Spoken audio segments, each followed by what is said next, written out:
बिस्मिल्लाहिर्रहमानिर्रहीम। अस्सलाम वालेकुम नाज़रीन, लाइव डॉक्टर शाहिद मसूद के साथ मैं हूं नाला अली। नाज़रीन, सदर मुमलिकत आरिफ अलवी साहब ने आज लाहौर में साबिक़ वज़ीर आज़म इमरान खान साहब से कहा मुलाकात की। इस मुलाकात में मुल्क की सियासी सूरत हाल पर गुफ्तगू की गई, जबकि अदालत की जानिब से इमरान खान साहब की नाकाबिल ज़मानत वारंट बरकरार रखते हुए मनसूखी की दरख्वास्त मुस्तरद कर दी गई है। दूसरी जानिब राना सनाउल्लाह साहब आज कहते हैं कि इमरान खान साहब को अदालतों में पेश होना पड़ेगा, वरना उन्हें पेश किया जाएगा। इस समय दिन भर जो हम मौज़ूआत रहे उन पर बात करेंगे। हमारे साथ स्टूडियो में मौजूद हैं डॉक्टर शाहिद मसूद। अस्सलाम वालेकुम डॉक्टर साहब। सर, अदालत की जानिब से इमरान खान साहब की नाकाबिल ज़मानत वारंट बरकरार रखने का फैसला किया गया है। क्या इमरान खान साहब की आने वाले दिनों में आप गिरफ्तारी के इम्कानात देख रहे हैं? मेरा ख्याल है जी, इमरान खान साहब को गिरफ्तार करेंगी हुकूमत। अच्छा जी, ठीक। और काफ़ी ज़्यादा इस बात के इम्कानात हैं कि अब ये किसी वक्त भी सरप्राइजिंगली उनको मुख्तलिफ मुकदमे, आपने देखा होगा पिछले 24 घंटों में उन पर दर्ज हुए हैं, और नैब की तरफ से भी पेशियां भी, तो कोयटा में भी मुकदमे कर काफ़ी जगहों पे। तो आने वाले दिनों में उनको गिरफ्तार करने का इरादा हुकूमत का मुकम्मल है। सही। और कल के हवाले से अब उसको मुख्तलिफ अंदाज में बात हो रही है कि जी वो कल एक्सरसाइज की गई थी या क्या था। बहरहाल कल एक धमा चौकड़ी तो हमने देखी, लेकिन वो कुछ संजीदा गालिबन मूव नहीं थी। अब जो होगी वो संजीदा मूव होगी, ठीक। और उसमें किस तरह से गिरफ्तारी होती है, कैसे उनका कहाँ पे रखा जाता है, किस मुकदमे में होती है, ये मैं नहीं जानता। लेकिन यह है कि अगले चंद दिनों में हुकूमत मुकम्मल इरादा रखती है कि उनको गिरफ्तार करे। अच्छा, अब लेकिन सवाल यह है कि जो अच्छा, उनकी जो पाबंदी लगी है उनकी तकरीर पे, वो देखें उसके ऊपर क्या फैसला आता है अदालतों का, जो चैलेंज हो रहे हैं। और साथ ही जो है वो ARY चैनल के ऊपर उनका लाइसेंस मंसूख मंसूख हुआ। किया गया। अच्छा, अब मुझे इसमें ज़ाहिर है सब अदालतों की तरफ जाएंगे और वहाँ से क्या सूरत हाल सामने आती है। आज़ादी राय के हवाले से मुख्तलिफ तकरीबन सबकी तरफ से मजम्मत हुई है इस बात की कि आप को नहीं रोकना चाहिए हुकूमत को आज़ादी इज़हार राय। लेकिन इसमें दो तीन बातें देखें। पहली बात तो यह है कि इमरान खान साहब जो हैं वो उनको मामलात तसादुम की तरफ नहीं लेके जाने, उनको बाहर सूरत मामलात इलेक्शंस की तरफ लेके जाने हैं। जो मैं बहुत अरसे से बात कह रहा हूं कि जितना तसादुम की तरफ मामला जाएगा उनका, वो उतना ही अब जो उनको इलेक्शंस की तरफ जाना है, और इलेक्शंस के ऊपर हुकूमत आगे कर पीछे मुख्तलिफ वाइब्स आ रही हैं ना हुकूमत की तरफ से भी। मतलब ये जो अरेंजमेंट जो मैं कहता हूँ कि मुख्तलिफ पार्टियाँ, लेकिन अब चूंकि एक फ़ज़ा ऐसी बन रही है तो आप देख रहे होंगे कि पीपल्स पार्टी एक मिक्स वाइब्स दे रही है। मौलाना साहब ने एक बात की, मुस्लिम लीग नून क्या प्लान करें, तो मतलब मुख्तलिफ पार्टीज अपना ये देख रही हैं कि आने वाले दिनों में सियासत किस तरफ जाती है। लेकिन इसमें मैं एक बात इसमें ये आपको ज़रूर बता सकता हूँ कि जो इलेक्शंस के हवाले से आप देखें कि KP का इलेक्शन नहीं अनाउंस हो रहा। जी। मतलब वहाँ पंजाब का तो हो गया कि वो 30 अप्रैल, 30 अप्रैल। लेकिन खैबर पख्तूनख्वा के जो गवर्नर हैं उन्होंने अभी इलेक्शन कमीशन से कंसल्टेशन ही नहीं की, आज भी नहीं की। वो कल या परसों शायद करें और उसके बाद कोई तारीख का ऐलान हो। वो 1 तारीख होती है, पता चला वो 30 अप्रैल को, क्योंकि वो ऐलान उन्होंने करना है। अब वो 30 को नहीं करते, वो किसी और तारीख को करते हैं। तो वो एक अजीब सी एक इसमें अभी तक मामला क्लियर नहीं है कि इलेक्शन किस बिल्कुल तारीख को, सही। KP में क्या KP और पंजाब में एक ही तारीख को होगा, और क्या इलेक्शन कमीशन इसमें दोबारा सुप्रीम कोर्ट का रुख करेगा या इलेक्शंस की तरफ जाएगा। क्योंकि और आप असल जो बात है वो ये है कि इमरान खान साहब की गिरफ्तारी या तकरीर पर पाबंदी, ये सारे, ये जो सारा हिजान है, एक हिजान बपा है ना, ये हिजान उस वक्त बपा है जब IMF के साथ आपका मुआहिदा अभी तक तय नहीं हो रहा। उम्मीद है कि इस हफ्ते हो जाएगा, और उम्मीद है कि वो जो उनकी एक कंडीशन है कि आपको ब्रदर मुल्कों, दोस्त ममालिक से, यानी यूएई और सऊदी अरेबिया से आपको जो बायलैटरल पैसे उनकी तरफ से रखवाए जाने हैं, वो कंडीशन आपकी पूरी हो जाए। अभी दोबारा बिजली के रेट्स बढ़ा दिए हैं, सरचार्ज लग गया बिजली पे। अब ये मुझे नहीं पता कि ये कब तक सरचार्ज लगता रहेगा और कैसे, क्योंकि इसकी वजाहत नहीं हो रही, बस बढ़ती जा रही है, बिजली बढ़ती जा रही है, बट कहाँ जाके थमेगी किसी को कुछ नहीं पता। IMF क्या कंडीशंस रख रहा है, क्या हो रहा है, मतलब बढ़ता जा रहा है, बढ़ता जा रहा है उनकी तरफ से। तभी तो सारी शराइत पूरी हो गई, फिर अभी बिजली बढ़ गई दोबारा, अभी ये गुफ्तगू शुरू होने से कुछ देर पहले। तो मामला ये है कि वहाँ ये जो सियासी हिजान है सारा, मैन मेड क्राइसिस, ये जो सारा क्राइसिस है, ये उस वक्त हो रहा है जब वो आपसे कहकर गए हैं कि आपके यहाँ सियासी इस्तेकाम नहीं है और आपके यहाँ सियासी इस्तेकाम होना चाहिए, और उस सियासी इस्तेकाम आएगा तो माशी इस्तेकाम आएगा, और पूरी कोशिश हो रही है कि किसी तरह सियासी इस्तेकाम ना आए। तो सियासी इस्तेकाम नहीं आएगा तो माशी कैसे आएगा? अब मुझे बताएं, इस पकड़ धकड़ के नतीजे में एक को पकड़ लिया, उधर डाल दिया, उधर से वो छुट गए, उधर से उधर जमानत हो गई, उधर से ये हो गया, उधर से ये नारेबाजी, 8-8 प्रेस कॉन्फ्रेंसें, गालम गलू चारा जो हो रहा है इस वक्त, इसका कोई रियासत के मसाइल से कोई ताल्लुक है? जो रियासत के मसाइल हैं, आज फिर दहशतगर्दी हुई है सुबह, जी ठीक बिल्कुल है, बिल्कुल, बहुत से हमारे सिक्योरिटी एहलकार शहीद शहीद हुए, हुए। और मईशत जो है वो उसके ऊपर कोई बात ही नहीं है। रोज़ ही बस ये आता है कि मामला तय हो गया। ये आ रहा है पिछले मेरा ख्याल से कम 7-8 महीने से आ रहा है कि मामला हो गए बस, और ये कोई नहीं बता रहा कि अगर IMF के साथ मामला हो भी गए तो फिर आगे क्या होना है, फिर आगे कैसे हमने जाना है। तो एक खामोशी छाई हुई है बिल्कुल, और कौम ये इसमें उलझी हुई है, जो कि एक टोटल नॉन इश्यूज हैं, जिनको आप एक दिन में, यानी मेरे ख्याल से कोई इश्यूज ही नहीं है। मतलब ये एक ऐसे इश्यूज है जिसमें बदकिस्मती से आप उलझे हैं, या उलझा दिया गया है, या क्या है खुदा जाने, कि वो आपके हिसाब से बात ही हो रही है कि जी सियासी इस्तेकाम आना चाहिए। जी तो सियासी इस्तेकाम के नतीजे में गिरफ्तारी और पुलिस, और वो मतलब पुलिस ऑफिसर्स भी बेचारे, या वो भी ऑर्डर्स को मानना है उन्होंने, वारंट्स, वकील, आगे पीछे लोग, ये वो एक हंगामा बपा है मुल्क। तो ये स्टेबिलिटी है कोई? ये कोई इस्तेकाम है? तो ये इस तरह से तो चल नहीं सकता। अब ये किस रुख पे जाके ख़त्म होगा? यानी रोज़ आप देखें ना कि वो टेम्परेचर बढ़ता ही जा रहा है। यानी वो बजाय इसके कि आप कहेंगे अच्छा जी आज मुज़ाकरात हुए, आज बातचीत हुई है, आज चलो बैठ गए आपस में, किसी बात पे इशू क्या है सारा, इलेक्शन होंगे नहीं होंगे, इसको मारना है, इसको ख़त्म करना है, इसको जिंदा नहीं देखना, इसको ये मतलब ये क्या इश्यूज हैं? तो ये मेरा ख्याल है कि अगले 4-5 दिनों के अंदर ये चीज़ तेज़ भी हो गई है, वाक़यात तेज़ हो गए, वाक़यात की रफ्तार तेज़ हो गई है, जी और वाक़यात की रफ्तार जब तेज़ हो जाती है तो वो फिर किसी न किसी मंतकी अंजाम तक पहुँच के वो ख़त्म होते हैं मामला। आज सदर आरिफ अलवी साहब की एक तवील मुलाकात हुई है इमरान खान साहब से, जो कि बहुत इंपॉर्टेंट, क्योंकि वो मुलाकात जो है, आरिफ अलवी साहब अब भी यानी अगर किसी किस्म का इमरान खान साहब के साथ एक मामलात हैं, इस्टेब्लिशमेंट कह लें, जो भी कह लें ख़ास, तो उसमें आरिफ अलवी साहब का एक रोल है, बहरहाल वो सदर हैं। अब उस मुलाकात में क्या बातें डिस्कस हुई हैं, क्योंकि इलेक्शन कमीशन ने भी एक आध दिन के अंदर मूव करना है आगे, तो क्या इस मुलाकात का इलेक्शन कमीशन इंतज़ार कर रहा था, और इलेक्शन कमीशन फिर वो क्या बात हुई है इमरान खान साहब से, तो आगे जो मूव्स हो रही हैं बहुत सारी, उसमें ये मुलाकात बहुत अहम थी आज की।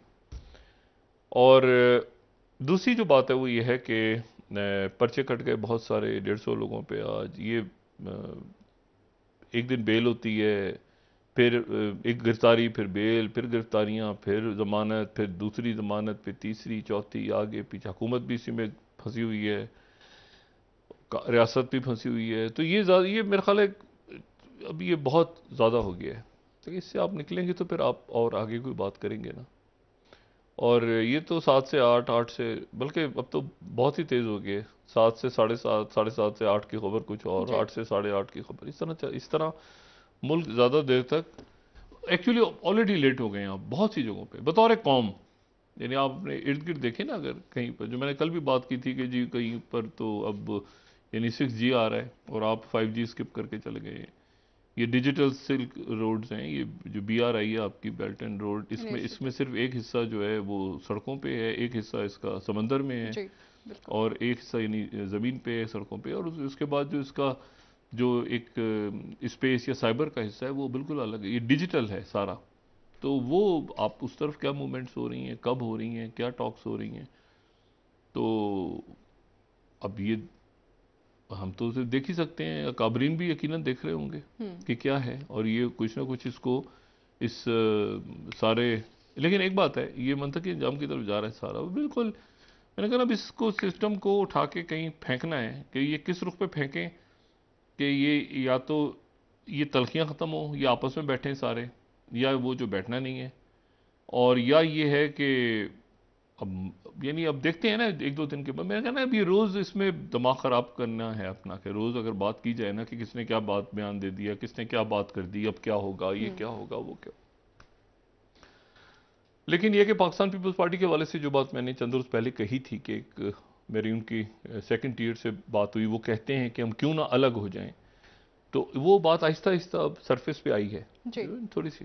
वो होते हैं या नहीं होते वो अलग बात है, लेकिन वो बहुत ज़्यादा जरदारी साहब जो हैं, मेरा नहीं ख्याल कि वो इस पूरे क्योंकि उनको ये अच्छी तरह से दो बातें जरदारी साहब को इल्म है।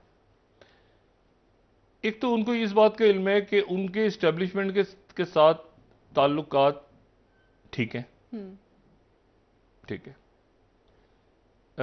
As compare to Imran Khan या मियाँ नवाज शरीफ। नवाज शरीफ साहब तो दरमियान में, असल में उनका तो वो मुकदमात का इशू था ना, बीच में आना था, फिर वो क्या होना था, वो जो मरीम नवाज साहब कह रही तराजू बराबर करो, वो उधर उलझ गया ना मामला सारा। साकिब निसार साहब बीच में आ गए, बीच में वो बयान, वो मतलब एक खटपट चल रही है, मतलब कौन सा बेंच बनेगा कौन सा नहीं बनेगा। अच्छा, जरदारी साहब इससे अलग हैं, आप नोट करें ना, इसमें इमरान खान है या इसमें मुस्लिम लीग नून है, जरदारी साहब इससे बिल्कुल अलग, वो बिल्कुल साइड पे बैठ के ना, वो आराम से, मतलब ये बेंचों से उनका कोई ताल्लुक नहीं है, इससे वो बिल्कुल अलग हैं इस वक्त। और ये कौन सा बेंच बनेगा कौन सा नहीं बनेगा, सजाएं दो, वापस करो, ये करो, वो, इसमें नून फंसी हुई है या बमुकाबला PTI, और जरदारी साहब साइड पे। तो जरदारी साहब अपनी वो देख रहे हैं ना, अपने वजारतों की परफॉर्मेंस देख रहे हैं कि भाई मेरी जो वजारतें थी, वजारत खारजा, वजारत जो मैंने पहले भी बात की, हिना रबानी खर साहिबा, शहरी रहमान साहिबा, बिलावल, तो उनकी जो मामलात बतौर एक रियासत पाकिस्तान उन्होंने जो बाहर जाके बात की है कि वो किस हद तक मुनासिब है, वो ठीक गई है।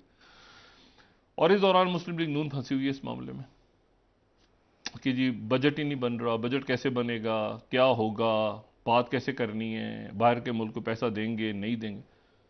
तो इस वक्त सबसे कंफर्टेबल पोजीशन में वो हैं, अगर इलेक्शन हो जाता है तो भी वो तैयार हैं, क्योंकि दूसरी बात ये है कि उनको ये पता है कि अगर पंजाब में पहले हो गया इलेक्शन, फर्ज करें हो गया इलेक्शन, हो गया और इमरान खान साहब जीत गए, तो इसको करवाने में कामयाब हो गए, तो इमरान खान का अगला हदफ सिंध होगा।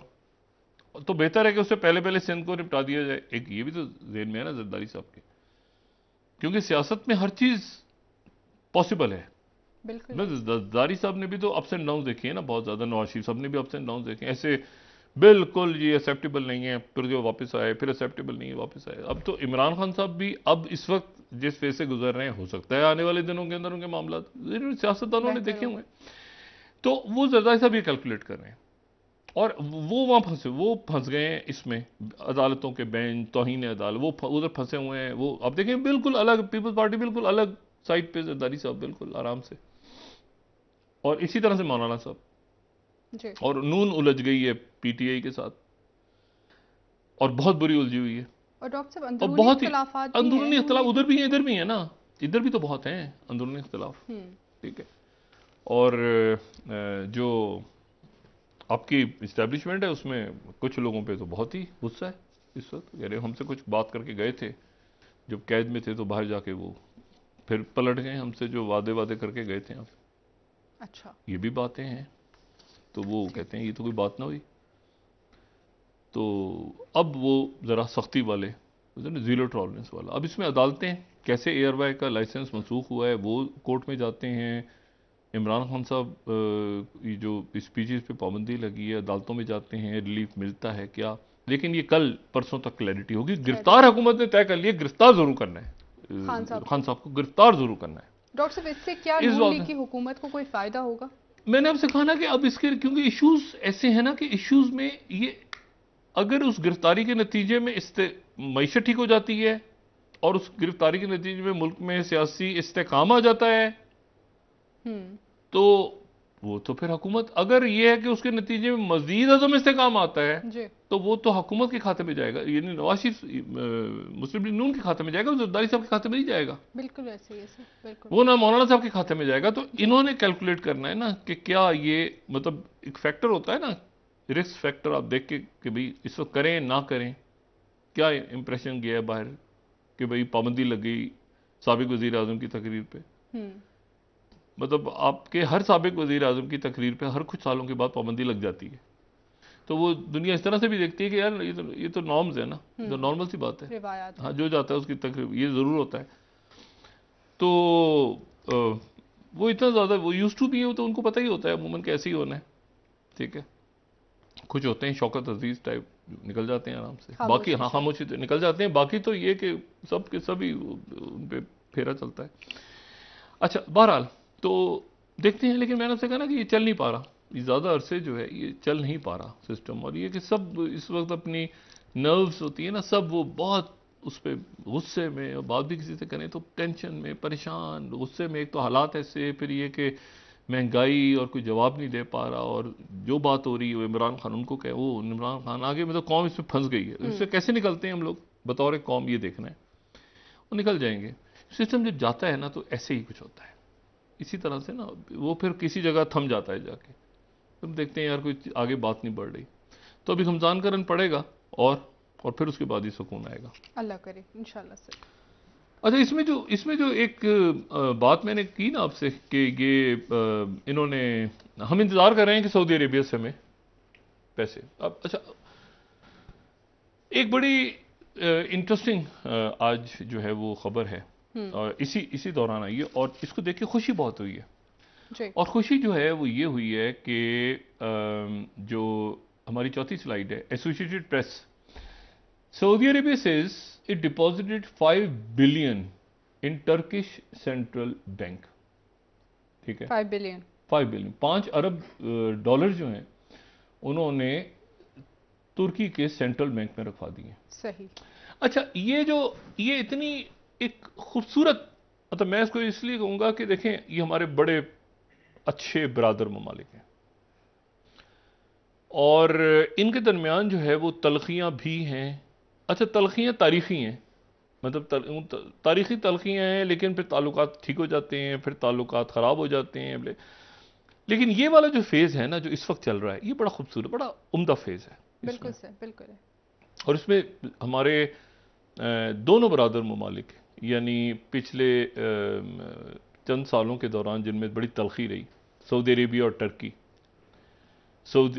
टर्की और यूएई, टर्की और इजिप्ट, ये मुल्क करीब आ गए हैं, और ये बहुत एक उम्दा बात हुई है। अच्छा, ये जो टर्की के साथ, तो एक तो हमें पता है ना कि रिसेंटली, अब देखें ना टर्की में क्या कमाल की क़यादतें हैं। अब देखें कि तैयब उर्दुगन जो हैं वो इलेक्शन उनकी अपोजिशन जो है वो स्प्लिट हो गई है। ठीक है, 14 मई को इलेक्शन वहाँ होने जा रहा है और वो जीतेंगे वहाँ पे। उसके साथ साथ वो उनकी फॉरेन पॉलिसी भी चल रही है। टर्की बड़ी माशी तौर पे बड़ा ख़राब हो गया था, लेकिन 2022 में वो ऊपर आ गए थे। अगर ये जलजला ना आता बीच में, ये नागानी आफत ना आती, इससे भी इंशाल्लाह वो निकलेंगे। लेकिन अब एक बात जो इंपॉर्टेंट है वो ये है कि इससे, ये तो है ना, आज 6 तारीख को उन्होंने सऊदी अरेबिया में ऐलान किया, लेकिन 3 मार्च को एक और, आज से 3 रोज पहले, ये 3 रोज पहले जो है, ये ब्लूमबर्ग को मैं कोट कर रहा हूं, ये सेकंड स्लाइड, यूएई और टर्की के दरमियान क्या हुआ है। UAE and Turkey agree to double trade up to 45 billion as ties warm. ठीक है, ये है आज से 3 रोज पहले। ठीक है, और इसी को फिर अल जजीरा ने भी कोट किया हुआ है कि Turkey and UAE sign financial cooperation deals as ties warm. ये जो है ये। अच्छा, अब इसमें जो है ये आप देखें कि जो अच्छा इजिप्ट, इसी तरह से इजिप्ट जो है, अभी हमें पता है कि इजिप्ट के जो जनरल सीसी के साथ मुलाकात हुई थी तैयब उर्दोगन की, जब ये वर्ल्ड कप हो रहा था सर ये कतर कतर में, और वहाँ पे, लेकिन उसके बाद फिर ये हुआ कि जब ये ज़लज़ला आया तो उनके इजिप्ट के फॉरेन मिनिस्टर जो हैं वो सीरिया भी गए। सीरिया से भी ताल्लुकात उनके ठीक नहीं थे बशारुल असद की वजह से, 2011 के बाद जो रौला पड़ा है, और वो टर्की भी गए, और ये ताल्लुकात जो हैं ये बेहतरी की तरफ जा रहे हैं मिस्र के। अच्छा ये इसको ज़रा समझेंगे ना तो थोड़ा सा मैं इसलिए कहूँगा कि हमारे लिए क्यों, इसकी अहमियत क्या है। देखिए ये सारा सल्तनत उस्मानिया था ना, ऑटोमन्स थे सारे, ये सारी ऑटोमन एम्पायर थी। लेकिन मिस्र की कहानी बड़ी अजीब है। यानी अभी तो हमें पता है ना कि ये सल्तनत उस्मानिया टूटी तो इसमें से सऊदी अरेबिया और इराक और शाम और ये लॉरेंस ऑफ अरेबिया और यहां सारा रौला पड़ा और ये सब कुछ। लेकिन मिस्र की कहानी अजीब है। मिस्र की कहानी ये है कि वहां पर वो नेपोलियन मिस्र में आ गए थे, सही, ठीक है, और ऑटोमन्स ने उस वक्त जो है वो उन्होंने मोहम्मद अली पाशा, जिनको हम अगर अरबी में कहें तो बादशाह कहेंगे, बादशाह, क्योंकि वो पे नहीं होता, तो मोहम्मद अली पाशा या मोहम्मद अली बादशाह जो इजिप्ट में उनको कहा जाता है। तो मोहम्मद अली बादशाह को उन्होंने वहाँ पे भेजा कि ये ज़रा नेपोलियन की फौजें, सुल्तान बैठे हुए थे कुस्तुनतुनिया में, तो उन्होंने कहा कि जाके फड़काओ ज़रा नेपोलियन की फौजों को निकालो। तो वो गए, कमांडर ज़बरदस्त मोहम्मद अली पाशा या बादशाह जो, वो गए, उन्होंने जाके नेपोलियन की फौजें वहाँ से निकलवाई, उसके वो गवर्नर बन गए। उसके बाद ये हुआ कि वो बहुत बड़े पॉपुलर हो गए। ये है 1820 1830, ये ठीक है, यानी 19वीं सदी का शुरू। तो वहां पॉपुलर हुए, और पॉपुलर होने के इतने पॉपुलर हो गए कि उन्होंने जो सुल्तान, जो ऑटोमन सुल्तान था, उनके खिलाफ बगावत कर दी, और वो सीरिया में दाखिल होकर ऐसा मौका आ गया कि मोहम्मद अली पाशा जो हैं वो कुस्तुनतुनिया पे कब्जा करने के लिए पहुंच गए, बिल्कुल कुस्तुनतुनिया के नजदीक पहुंच गए, अनातोलिया से घुसे और आगे जनाब पहुंच गए। उन्होंने कहा कि मैं तो सुल्तान को मानता ही नहीं हूं, मैं हूं। और मोहम्मद अली फिर उसके बाद यूरोप के मुल्क कूदे बीच में, आगे पीछे उन्होंने ऑटो में सुलह वुलह करवाई, आगे वो। लेकिन इजिप्ट अलग हो गया। इजिप्ट ये सऊदी अरेबिया और यूएई और इनके साथ और इराक और शाम के साथ नहीं अलग हुआ पहली जंग अजीम के दौरान, सल्तनत उस्मानिया टूटे। इजिप्ट 100 साल पहले अलग हो गया था। अच्छा, उस 100 साल पहले मोहम्मद अली पाशा जो हैं वो अलग हो गए, इजिप्ट अलग हो गए लेके, और इतना पावरफुल हो गए वो कि उन्होंने बाकायदा यानी कुस्तुनतुनिया तक पहुंच गई, सीरिया वीरिया पे सारे कब्जा करके फौजें उनके आगे। और ये वो मोहम्मद अली पाशा थे जिनकी फिर नस्ल से, यानी नस्ल या उनकी फैमिली से, फिर वो शाह फारूक थे मिस्र के, जिनका तख्ता उल्टा जमाल अब्दुल नासिर और मोहम्मद अजीब ने। ठीक, 1952 में जो बगावत हुई है, जिसको कर्नल स्कू कहते हैं, जिसमें जमाल अब्दुल नासिर ने तख्ता उलट दिया उनका और मोहम्मद अजीब ने ये इनका शाह फारूक का। तो शाह फारूक जो हैं वो कोई, ये शाह फारूक जो हैं इनका कोई ये शरीफ मक्का या ये जो शाम में और सऊदी अरेबिया और उर्दन के बादशाहों से इनका ताल्लुक नहीं था। ये वो मोहम्मद अली बादशाह के जानशीन थे। ठीक, तो उनके, यानी आप देखें कि इजिप्ट में 1830 से लेके ये 1952 तक वो मोहम्मद अली बादशाह की नस्ल चली है, ठीक है। और शाह फैसल को फिर उसके बाद वो इजिप्ट में रिपब्लिक हो गई इजिप्ट। तो इजिप्ट के एक अजब मुख्तलिफ ताल्लुकात हैं इजिप्ट के टर्की के साथ हिस्टोरिकली, जो सऊदी अरेबिया और टर्की के साथ हैं, या जो बाकी ऑटोमन, कई मुल्क, अल्जेरिया भी पहले अलग हो गया था। अच्छा, अब ये हुआ कि टर्की के ताल्लुकात क्यों खराब हुए? अरब स्प्रिंग, वो अखवान मुस्लिमून के साथ वो चले गए, मोहम्मद मुर्सी के साथ वो चले गए, फिर कतर और खलीजी मुल्कों का झगड़ा हुआ तो वो कतर के साथ, फिर जमाल खशोगी। लेकिन अब ये देखें कि अब ये सारे मुल्क जो हैं ये आपस में मिल रहे हैं, बिल्कुल सर। इजिप्ट यानी ऑस्टिन लॉयड जो हैं वो मौजूद हैं इस वक्त, उनकी मीटिंग हुई है, बड़ी तवील मुलाकात हुई है उनकी शाह अब्दुल्ला से जॉर्डन में। और मैं इनकी प्रेस रिलीज देख रहा था आज, जो इनकी प्रेस स्टेटमेंट आई है, जो 12th स्लाइड है यूएस डिपार्टमेंट ऑफ डिफेंस की, कि ये किंग अब्दुल्ला के साथ इनकी मुलाकात इंपॉर्टेंट है इसलिए कि यहां से ये जाएंगे इसराइल, और इसराइल से जाएंगे इजिप्ट। और इसराइल का दौरा बड़ा अजीब है, वहां हजारों लाखों की तो आबादी नहीं है, हजारों की तादाद में लोग सड़कों पे हैं नेतन्याहू के खिलाफ।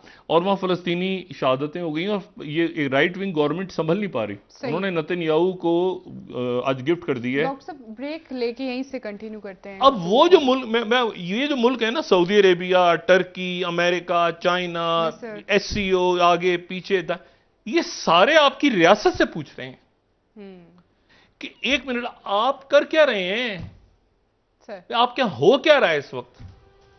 बिल्कुल सर, बिल्कुल। ब्रेक एक ले लेते हैं। मतलब कोई कुदरती आफत है, कोई रौला है, ये हंगर गेम आपने खत्म कब करने हैं, ताकि हम बात तो करें, लोग तो टिकें किसी जगह पे जाके। ठीक है डॉक्टर साहब, ब्रेक एक ले लेते हैं, वापस आके बात करेंगे इससे आगे। नाज़रीन, एक ब्रेक हमारे साथ रही है।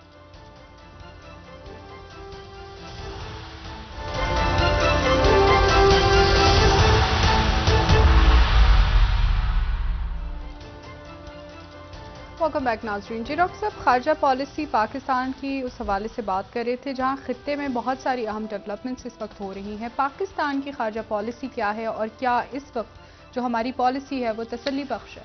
नहीं, खारजा पॉलिसी तो देखिए सब इस वक्त रास्ता ढूंढ रहे हैं। यूरोप भी क्लियर नहीं है, ईयू क्लियर नहीं है। ईयू क्या कोई एक ब्लॉक ऐसा है, जो मैंने कल भी बात की थी, जो इसलिए बना था कि आइंदा जंगें नहीं होंगी यूरोप में सेकेंड वर्ल्ड वॉर के बाद, और वो इस वक्त एक बहुत बड़ी जंग देख रहा है जिसका कोई खात्मा ही नजर नहीं आ रहा। मतलब जर्मन्स फिर खड़े हो गए हैं रशिया के सामने, और जर्मन्स इस पे इजी नहीं है, क्योंकि इससे पहले जर्मनी जो है वो हमेशा दरमियान में आ जाता है। वो फर्स्ट वर्ल्ड वॉर हो तो जर्मनी के लिए मुसीबत, सेकेंड वर्ल्ड वॉर हो तो जर्मनी के लिए मुसीबत, खास तौर पे उस मुसीबत के सामने रशिया खड़ा हो, और ये सारे मुल्क बाकी मिल जाते हैं आपस में। और मतलब पहले भी जर्मनी जो है वो इसलिए 2 जंगों में हारा, तो तीसरी जंग तो ये वाली जंग तो अफोर्ड ही नहीं कर सकता ना, लेकिन वो रशिया के अगेंस्ट भी जाते हुए 100 दफा सोचेगा कि भाई। तो अब मसला ये सारा कि यूरोप जो है, लेकिन मजबूत मुल्क हैं, बिल्कुल मजबूत इकोनॉमीज हैं, आपस का ताल्लुक अच्छा। वो ब्रेग्जिट से बरतानिया निकल के सोच रहा है कि हम वापस जाएं कि ना जाएं। एक वहां पे एक डिबेट शुरू है कि हमने निकल के अच्छा किया या बुरा किया। और यूरोप का आपस में जबरदस्त किस्म का, ईयू एक जबरदस्त, यानी कई हवालों से माशी हवालों से, बाकी और हवालों से वो ओपन है एक दूसरे के साथ। अब इशू ये है कि लेकिन ये जंग जैसे जैसे खिंचेगी तो ये डिवीजन पैदा होती जाएगी, खासतौर पे तब जबकि पीस एक ही पावर ला सकती है, जो पावर जेलेंस्की के ऊपर भी असरअंदाज हो सके, और जो असरअंदाज हो सके प्रेसिडेंट पुतिन पे भी, और जो असरअंदाज हो सके बाकी आसपास के मुल्कों पे भी। है उसकी वो बात सुने, वो है शी जिनपिंग का ये जो 12 पॉइंट पीस प्लान है, जो कि एक जगह पे उन्होंने पेश करके वो रुक गए हैं। अभी वो देख रहे हैं कि अभी आगे क्या, अभी क्योंकि घमसान की लड़ाई हो रही है, अभी जंग हो रही है, बैकमुथ गिरता है नहीं गिरता, उधर फटीग शुरू हो गई है, उधर वो ट्रंप आ गए दोबारा, प्रेसिडेंशियल कैंपेन आगे पीछे, उसे बाद में करेंगे। लेकिन वो उससे पहले क्लोज करना है ना, इससे पहले कि वो ध्यान वापस चला जाए स्टेट्स की तरफ, स्टेट से मुराद अपनी अंदरूनी सियासत की तरफ चला जाए बाइडेन का ध्यान, या बाकी तो ये इस रौले को कहीं तो जाके छोड़ना है। क्योंकि वो ट्रंप ने तो कहा ना, मैं एक दिन के अंदर अंदर, एक दिन में 1 घंटे 2 घंटे के अंदर ही जंग खत्म कर दूंगा। तो ये जो बात है, अब ये बात और ये जंग खिंच जाना, मतलब पुतिन का ख्याल था जेलेंस्की का तख्ता उलट जाएगा, जेलेंस्की का ख्याल था कि अंदर बगावत हो जाएगी अमेरिका की, तो लंबी हो गई जंग और बर्डन सारा इधर आ रहा। इसमें ये अरब, ये सारे मुल्क एक, आप देखें ना, एक पूरा मजबूत ब्लॉक यहां पे बन रहा है, जिनकी आपस की तारीखी तलखियां खत्म हो गई हैं। तारीखी तलखियां, यानी जनरल सीसी जब आए, मोहम्मद मुर्सी के बाद जनरल सीसी से तैयब एर्दोगन के मामला ठीक हो गए, Turkey, UAE, Saudi Arabia, Qatar, ये सारे मुल्क आपस में लातादाद मामलात पे, अजरबैजान आर्मीनिया में फिर लड़ाई हो गई, वो नहीं सॉल्व हो रहा ना इशू, वो ये इस तरह के इशू सॉल्व ही नहीं होते, 5 फौजी फिर मर गए उसमें। इशू ये है कि इन सारे अफगानिस्तान के अंदर, यानी आप ये देखें आज के ये तास क्या खबर दे रही है, 14 न्यूज देखें, Russia sign memorandum on development of coal energy sector in Afghanistan. China, Russia, America, सारे के सारे इस वक्त डायरेक्ट अफगानिस्तान के अंदर जो है वो अफगान गवर्नमेंट एक्टिवली उनके साथ इंगेज कर रही है। अब आप जो है इसमें बिल्कुल, यानी मैं या तो हो ना खुदा ना खास्ता कोई कुदरती इशू हो तो आप कहेंगे जी हम क्या करते हैं। ये है वो मैन, और मैन मेड क्राइसिस में कहता हूँ MEN, छोटे से लोग जो हंगर गेम है कि ये हमारे पास हो, ये हमारे पास हो, ये हम आ जाएं, यूं कर लें, ऐसे कर लें। इसका कोई ताल्लुक जो है वो कोई मुल्क की खदमत या कौम की खदमत मफाद वगैरह में हो नहीं है, किसी के बल्कि शायद मफाद। जहन में, मैं कोई बात नहीं करना चाह रहा, लेकिन इस वक्त तो ये आपको हंगर गेम नजर आ रहा है ना सारा। अब इस इशू में ये रियासत यरगमाल बनी हुई है। लोग मतलब समझ ही नहीं आ रहा कि इस वक्त IMF आपसे कह रही है, कह के गए हैं कि आप इस्तेकाम पैदा करें, और उनके जाते ही ये क्या हुआ है पीछे, यानी अभी वो निकले, अभी इधर ही थे बल्कि, तो ये लड़ाई झगड़ा शुरू हो गया, उनके अभी साइन भी नहीं हुआ तो पीछे ये एक हंगामा शुरू हो गया। जो ज्यादा अरसे अगर रहता है तो लोग मजीद बेजार होंगे, क्योंकि मैंने आपसे कहा ना कि अफगानिस्तान के अंदर यानी स्टेबिलिटी, इंटरनल स्टेबिलिटी और केओस को लोगों ने इस वक्त एक तरफ रखा हुआ है। ये जो है ना कि तकरीरों पे पाबंदियां या आपकी गिरफ्तारियां, फिर जमानतें, इसके नतीजे में कुछ नहीं, पॉलिटिकल बेहतरी नहीं आएगी पॉलिटिकल सियासी और तौर खास पर। तौर पे वो पॉलिटिकल फोर्सेस उसको फेवर करें जो खुद उस फेज से गुजरे हो, जी। और फिर वो करें तो फिर आपको लगता है कि यार एक मिनट ठहर जाओ, इन्होंने कुछ नहीं सीखा। क्योंकि वो था ना कि वो मिसाके जमहूरियत हो गया तो हमने मिसाक अपनी मईशत भी हुआ नहीं, करती। वो तो हुआ था ना मिसाके जमहूरियत कि जी हमने 90 की दहाई की गलतियों से सीखा, आइंदा सीखा। नहीं लड़ेंगे, क्योंकि हम लड़ते हैं तो उसके नतीजे में जमहूरियत चली जाती है। तो अब मुझे बताएं इस वक्त क्या उससे, मिसाके जमहूरियत से अब क्या सीखा। वो कहते हैं ये तो सियासतदान ही नहीं है इमरान खान। वो भाई ये इमरान खान सियासतदान ही आपके साथ, ये मुख्तलिफ अलाइंसेज में इमरान खान साथ रहे हैं, और वो असेंबली के अंदर सबसे बड़ी, असेंबली के बाहर भी सबसे बड़ी जमात इस वक्त है। पॉपुलर बिल्कुल है। इलेक्शन हो जाए तो, वरना तो इलेक्शन इलेक्शन अवामी ना सपोर्ट करवाने है की कोई डॉक्टर वजह है साहब ना, बड़ी तादाद में। इलेक्शन अगर नहीं हो रहा तो उसकी कोई वजह है। तो इस तरह तो या तो मुज़ाकरात हो आपस में, खान साहब भी एक लचक दिखाएं, और अच्छा खान साहब को भी नुकसान हो रहा है इसका, उनको ज्यादा नुकसान ये हो रहा है कि इस हिजान की वजह से उनको ये मौका मिल रहा है कि यहां पर फाइनेंशियल या सिक्योरिटी या हिजानी कैफियत में इलेक्शन कॉम्प्रोमाइज हो आगे रही है निकल जाए। सर। अच्छा उनके पॉइंट्स हैं ना, उनके बड़े सॉलिड पॉइंट्स हैं कि भाई इतने हिजान में और ये माशी सूरत हाल, और ऐसे में हम कैसे इलेक्शन में जाएं। सर बिल्कुल। और खान साहब ने इस हिजान को खत्म करना है। देखिए जी। असल बात यह कि अगर ये हिजान जारी रहता है तो इलेक्शन नहीं होता, तो और खान साहब में मुकदमात बनते जाते हैं रियासती इदारों के साथ, इस्टेब्लिशमेंट, अदालत, आगे पीछे। खान साहब ने आगे जाके इलेक्शंस की तरफ जाना है। सर बिल्कुल ठीक कह रहे हैं डॉक्टर एक साहब। उनमें ऐसे लोग हैं जो कहते हैं कि, जो मैं हमेशा कहता हूं ना, कि इस सियासी जमात की जगह इसको एक एक गुरीला तंजीम बना के होता है ना, आ जाओ, पहुंच जाओ, पहाड़ों पे चढ़ जाओ, वो हंगामा करो, देख लें। ओ भाई इलेक्शंस में जाएं, इलेक्शन वो लचक दिखाएं, ये लचक दिखाएं, आगे पीछे मुल्क को मुज़ाकरात के स्मूथ। टेबल तक आए दुनिया डॉक्टर भर साहब, में इलेक्शंस कम होते से हैं कम। कि मतलब इस तरह थोड़ी हो, सर ये तमाशा होता है। ठीक है डॉक्टर साहब, ब्रेक ले लेते हैं, वापस आके यहीं से आपसे ये गुफ्तगू जो के मैं बार बार सिलसिले को बात आगे कह रहा हूं ना कि बढ़ाएंगे। बाहर के मुल्कों से मैसेज आ रहा है, जी बिल्कुल। ये मैसेज, इसको ये मैं इसको वो इसलिए आ रहा है कि वो कह रहे हैं कि अच्छा हम इन्वेस्टमेंट, हम पैसे दें, हम बात करें, किससे करें। किससे बात करें, तो ठीक है। एक दफा आते हैं तो शौकत तरीन, और दूसरी दफा आते हैं तो हफीज शकीज और हमाद अजहर, फिर मिफ्ता आते हैं तो इस्माइल मिफ्ता साहब। इस्माइल, फिर आते हैं तो इसाक डार, फिर जाते सर हैं तो। ब्रेक ले लेते हैं डॉक्टर साहब, वापस आके बात करेंगे मजीद। नाज़रीन यहाँ पर एक ब्रेक, हमारे साथ रहिए।